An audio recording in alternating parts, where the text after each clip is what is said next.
제목 하나님의 말씀은 요한계시록 12장 7절에서 9절입니다. 하늘에 전쟁이 있으니 미가엘과 그의 사자들이 용으로 더불어 사울스의 용과 그의 사자들도 싸우나 이기지 못하여 다시 하늘에서 저희에 있을 곳을 얻지 못한지라. 큰 용이 내어 쫓기니 옛 뱀 곧 마귀라고도 하고 사단이라고도 하는 온 천하를 꿰는 자나 땅으로 내어 쫓기니 그의 사자들도 저와 함께 내어 쫓기니라. 아멘. 이 세상은 모든 것이 사람 대 사람의 관계로 형성되어 있습니다. 하지만 성경을 펼치면 거기에는 하나님과 사람 대 관계로 세상을 봐야 한다고 가르치고 있습니다. 만약 사람 대 사람의 관계가 우선이라고 여기는 사람을 성경은 죽었다고 말하고 있습니다. 반면에 하나님과 사람의 관계가 이어진 것을 성경에서는 살았다고 말하고 있습니다. 이렇게 볼 때 대부분의 사람은 죽은 자들입니다. 하나님이 생활의 중심이 되지를 못하고 있는 겁니다. 사람은 죽은 자들 죽었기 때문에 이들 죽은 자들끼리 모여서 교회라는 것을 만들어 놓으면 그곳은 오락이라든지 유락단체가 되고 맙니다. 사람은 교회를 통해서 구원받는 것이 아니라 복음을 통해서 구원받습니다. 그런데 복음 안에서는 철저하게 인간의 행함을 배격합니다. 그 안에는 오늘 본문처럼 영적 전쟁만이 담겨 있습니다. 악마가 등장한다는 말입니다. 따라서 복음을 받아들인다는 말은 악마가 이 세상의 주도권을 쥐고 있으면 그 악마를 이기는 자는 오직 예수님밖에 없음을 받아들인다는 말이 됩니다. 이 복음의 안목에서 보면 인간이란 그저 그림자에 불과합니다. 시편 39편 6절에 보면 진실로 각 사람은 그림자 같고 헛된 일에 분효한다라고 했습니다. 과연 그림자라는 의미는 무엇일까요? 예를 들면 이런 겁니다. 10년 전 어느 장소에 내가 거기 있었다는 사실이 지금에 와서 아무런 의미가 없는 겁니다. 그렇게 되면 그때 그 장소에 있는 것은 마치 지금의 나의 그림자가 스쳐 지나간 공간에 불과합니다. 그렇게 생각하면 지금 이 자리에 머물고 있다는 사실도 앞날의 입장에서 보면 그림자만 달잠시 스쳐 지나치는 순간인 셈이 됩니다.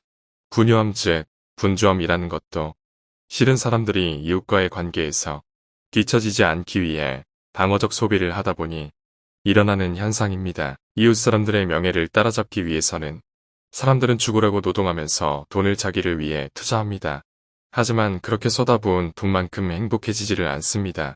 그 이유는 독자적인 자기들의 세계를 만들기 위해 또 앞서 나가기 때문입니다. 이 모든 것이 그림자에 불과한 자들을 마치 살아있는 중요한 자들로 간주하기 때문에 그러합니다.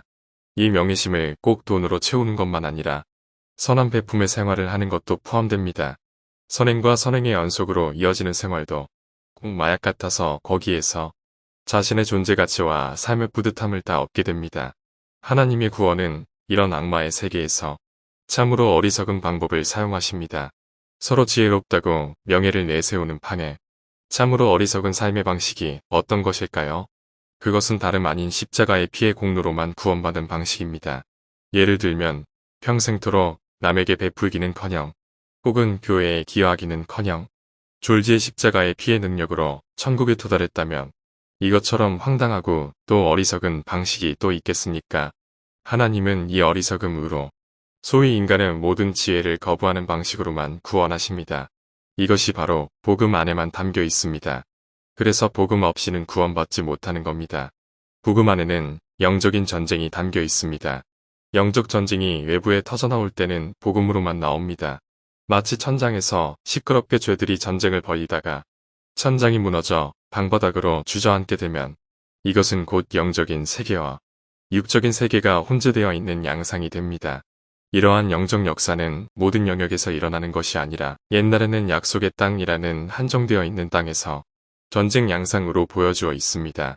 시편 8편에 보면 하나님은 젖먹이 아이가 적들을 이기는 내용이 나옵니다. 과연 인간의 힘으로 이겼겠습니까? 아니면 인간의 지혜로 이겼겠습니까? 오로지 참으로 어리석게 보이는 하나님의 복음으로만 이긴 것입니다. 구약의 약속의 땅에서의 전쟁은 단순히 사람 대 사람의 전쟁이 아니라 신과 신의 전쟁입니다. 하나님의 복음으로만 이긴 것입니다. 구약의 약속의 땅에서의 전쟁은 단순히 사람 대 사람의 전쟁이 아니라 신과 신의 전쟁입니다. 왜냐하면 다른 신은 결코 어리석은 복음적 방식으로 전쟁에 나서지를 못하기 때문입니다. 소년 다윗이 키가 3m 3cm나 되는 골리앗을 이겼습니다. 소년 다윗의 부역이 결코 아닙니다. 하나님의 전쟁 방식은 이미 하늘나라에서 승리한 바를 그대로 지상에서 확인시키는 방식으로 진행됩니다. 사람이 싸우는 것이 아닙니다. 하나님께서 직접 악마와 그 사자들을 상대로 벌이시는 전쟁입니다. 이 인간적인 방식이 아닌 참으로 어리석은 방식으로 승리를 낳는 하나님의 방식에 감탄하라는 겁니다. 여호수아 10장 11절에서 12절에 보면 그들이 이스라엘 앞에서 도망하여 베토론의 비탈에서 내려갈 때 여호와께서 하늘에서 큰 덩이 우박을 아세가에 이르기까지 내리우심에 그들이 죽었으니 이스라엘 자손의 칼에 죽은 자보다 우박에 죽은 자가 더욱 많았더라. 여호와께서 아모리 사람을 이스라엘 자손에게 붙이시던 날에 여호수아가 여호와께 고하되 이스라엘 목전에서 가로되 태양아 너는 기브온 위에 머무르라.